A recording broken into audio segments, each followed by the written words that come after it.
नमस्कार दोस्तों, मैं आर्यन शर्मा और आप लोग देख रहे हैं आर्यन ऑनलाइन क्लासेस।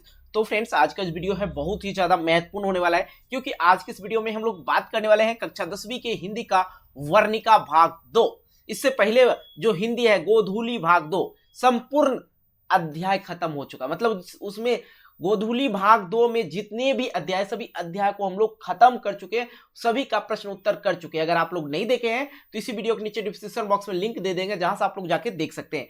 अब आती है बारी वर्णिका भाग 2 का, जिसमें हम लोग पहला और दूसरा अध्याय कंप्लीट कर चुके हैं। अब आता है बारी तीसरे अध्याय की, और तीसरा अध्याय जो बहुत ही अच्छा कहानी है, पढ़ के संतुष्टि मिल जाएगा। ठीक है, तो तीसरा अध्याय है माँ, और माँ में जितने भी प्रश्न हैं सभी प्रश्न को देखेंगे, साथ ही हम आपको बताएंगे कि माँ कहानी में जो महत्वपूर्ण प्रश्न है जो भाई आपके बोर्ड परीक्षा में आ सकते हैं, उसको भी हम लोग इसी वीडियो में कवर करने वाले हैं। अगर आप लोग रखते हैं टारगेट 95% का, तो आप लोग वीडियो को शुरू से लेके अंत तक जरूर देखिएगा। आइए समझते हैं कुछ बात को। सबसे पहला प्रश्न है कि मंगू के प्रति मां और परिवार के अन्य सदस्यों के व्यवहार में जो फर्क है उसे अपने शब्दों में लिखे। ठीक है भाई, तो अब यहां पे अपने शब्द में किस प्रकार लिखते हैं, तो आइए समझते हैं। देखिए, अब ये मंगू की कहानी स्टार्ट होती है। यहां पे मंगू जो था जन्मजात पागल और मूक, मूक का अर्थ होता है गूंगी। जो मंगू थी जन्मजात पागल और गूंगी थी, फिर भी मां का व्यवहार वात्सल्यपूर्ण था। वह उसे टट्टी, पेशाब कराती, खिलाती और साथ सुलाती थी, किंतु भाभियां उससे घृणा करती थी। बहन कहती थी कि मां के लाड़ प्यार उसे अधिक पागल बना दिया है। भाइयों का व्यवहार भी उसके साथ प्यार युक्त नहीं था। तो आप समझ गए मंगू के प्रति मां और अन्य परिवार के सदस्य का जो व्यवहार था किस प्रकार था, क्योंकि बच्चे का दर्द सिर्फ मां समझ सकती है। इसलिए मंगू जो थी, मंगू जन्मजात पागल और गूंगी थी, फिर भी उसके मां जो था उसे उस तरह प्यार करके रखती थी जिस प्रकार अन्य बच्चे को रखती थी। उसे वो टट्टी पेशाब कराती थी, खिलाती थी और साथ ही उसे सुलाती थी, किंतु अन्य जो उनके सदस्य थे, घर के सदस्य, उससे बहुत ज्यादा ही घृणा करती थी। और बहन कहती थी कि मां के लाड़ प्यार उसे अधिक पागल बना दिया है। ठीक है, तो आइए दूसरे नंबर प्रश्न को समझते हैं। बहुत ही ज्यादा हम डीपली समझाने की कोशिश करेंगे ताकि आप लोग को ये बात आप लोग को बोर्ड एग्जाम में भी याद रहे। ठीक है, क्या मां अपने अन्य संतानों को भूल गई थी? तो आइए समझते हैं। प्रश्न बहुत ही अचंभित है। मां को 2 पुत्र एक पुत्री भी थी। पुत्र पढ़ लिख कर शहर में नौकरी करते थे और पुत्री अपने ससुराल में रहती थी। अब सामने पगली और गूंगी मंगू थी। इस स्थिति में उसका समग्र मातृत्व मंगू पर ही निछोवर हो गया था। इसका यह अर्थ नहीं है कि वह अन्य संतानों को भूल गई थी। अब देखो भाई, मंगू जो तो उनके साथ रहते थे तो वो अपना प्यार उसी पे निछावर करती थी। बाकी एक बेटा जो था शहर में पढ़ लिख कर वहीं नौकरी करने लगा, और एक पुत्री जो थी बेटी थी ससुराल में रहने लगी। तो जो सामने होगा उसी से तो प्यार किया जाएगा।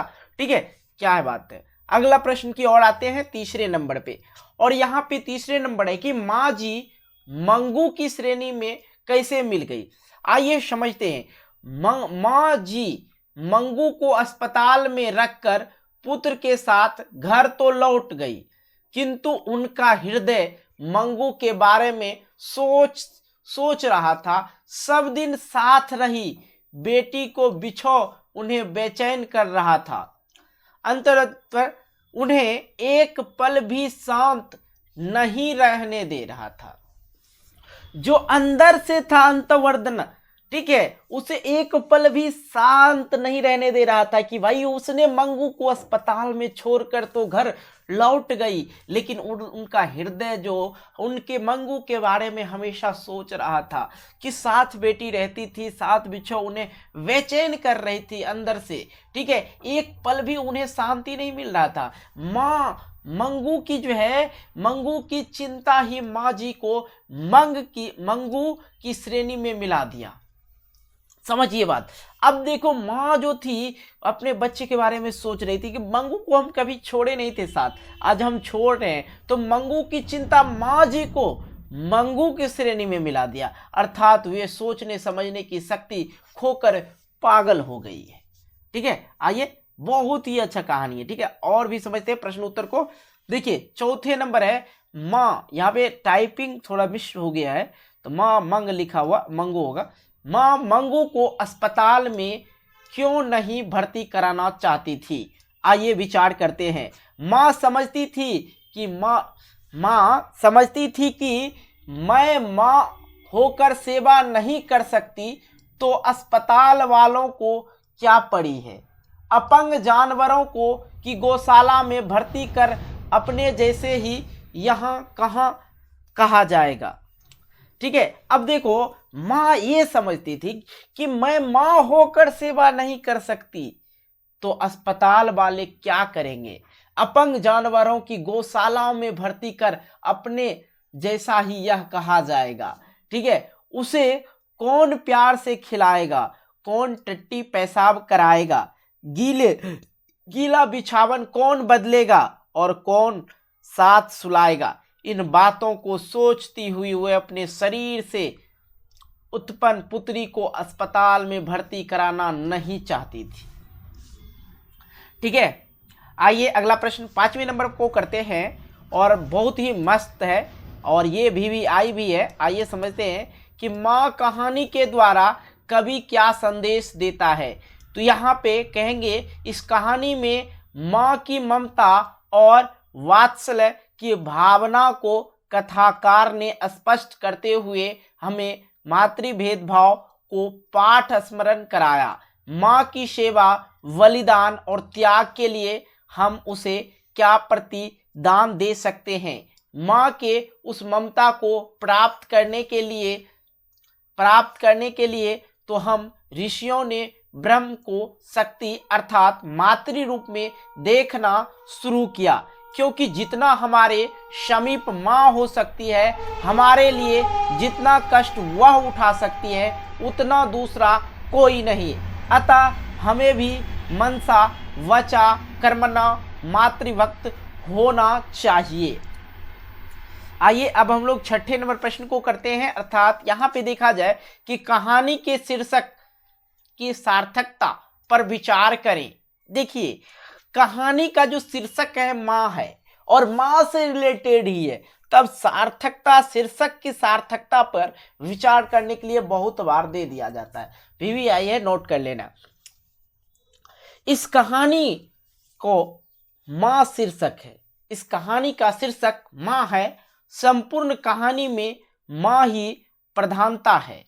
वह माँ अपने अपंग और पागल पुत्री मंगू को भी प्यार करती थी, सेवा करती थी, सर्वदा चिंतित रहती थी। उसके लिए हमेशा शीर्षक का निर्धारित घटित घटना के आधार पर, घटना स्थल के आधार पर और प्रधान पात्र के आधार पर होता है। यहाँ कथाकार ने इस कहानी में माँ को ही प्रधान पात्र बनाया। माँ ही सर्वत्र यही छाया यहाँ छाई हुई है, अतः कहानी की जो शीर्षक है माँ शीर्षक पूर्ण उपयुक्त है।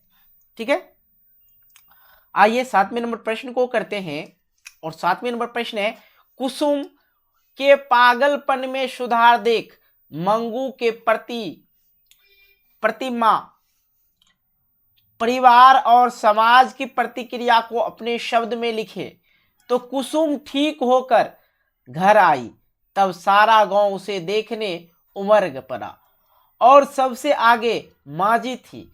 कुसुम को ठीक ठीक देख माँ जी को हर व्यक्ति सलाह देने लगा कि माँ जी, आप मंगू को एक बार अस्पताल में भर्ती करके तो देखें, वह जरूर अच्छी हो जाएगी। कुसुम से घर पर बात करने के बाद माँ का अस्पताल के प्रति घृणित गांठ पड़ गई थी।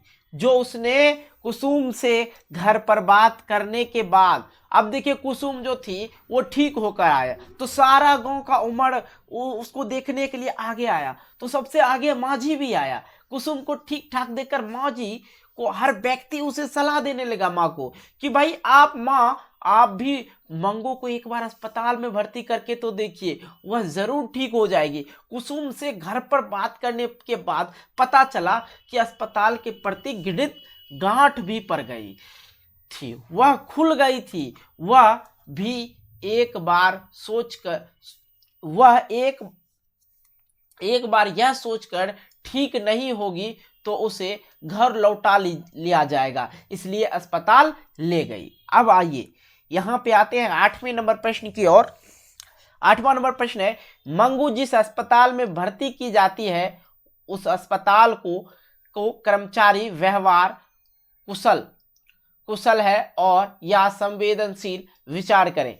मंगू जिस अस्पताल में भर्ती की जाती है उस अस्पताल के कर्मचारी व्यवहार कुशल, रोगी के अभिभावकों के साथ कैसे पेश आना चाहिए और रोगी के साथ कैसा व्यवहार करना चाहिए, इसे वे अच्छी तरह से समझते हैं और व्यवहार में लाते हैं।